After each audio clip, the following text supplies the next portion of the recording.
Danny says, what is robots.txt and do you use it? Yes, robots.txt is the directive for the search engine bots to tell, or the bots, period, to tell which bot to allow or disallow bots to crawl pages or areas of the site. Do I use it? Yes, I do.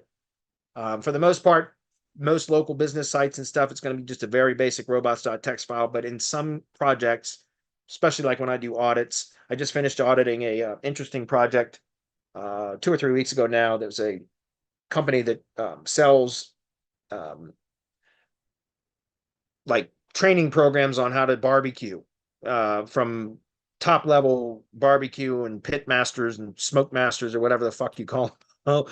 From like seriously, and it's so like all these celebrity barbecue chefs or whatever, pit masters and stuff that have their own training programs on this uh, website. So it's like a almost like an e-com and a training site or whatever.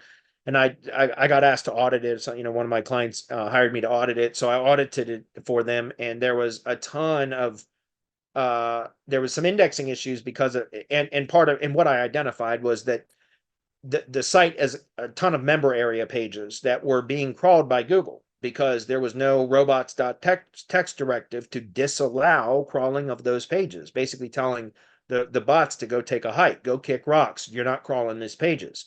And so that particular site had a ton of crawl, a lot of indexing issues is what I was trying to say. There's a lot of indexing issues, and it's because Google has limited crawl budget that it assigns to each site. And if crawl budget is being wasted on pages that are behind paywalls, so you have to be logged in, but yet they're in the sitemaps and allowing Google to crawl them, then Google's going to waste a shit ton of crawl budget on pages that will never index because they're set behind paywalls, if that makes sense.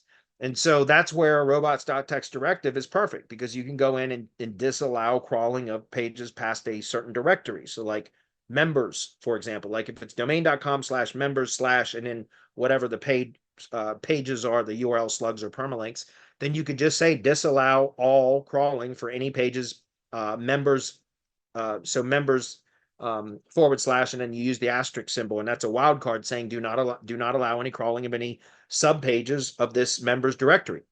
That makes sense. And so again, now you restrict the bots from crawling those pages and thus not wasting crawl budget on pages that will never index anyways. Does that make sense? There's a number of reasons to do that. You can also restrict robots .txt from crawling like scripts and things like that. So just a number of things that you can do. If you go look in Search Console and go to settings and you look at crawl errors and crawl reports, I promise you will identify a whole bunch of different pages and resources, URLs, etc., that the Googlebot is trying to crawl, and it's giving errors and things like that. Well, you can go in and improve your technical SEO by just identifying those crawl errors and then setting those directives in the robots.txt to disallow Google from going and crawling those assets that keep, or resources that keep providing those errors, right? So thus, again, reducing crawl resistance, improving technical SEO, and likely improving results. So yes, robots.txt are important, and I do use them. It's a technical SEO thing to help tell Google which parts, or in all bots really, which parts of the site they can and cannot crawl.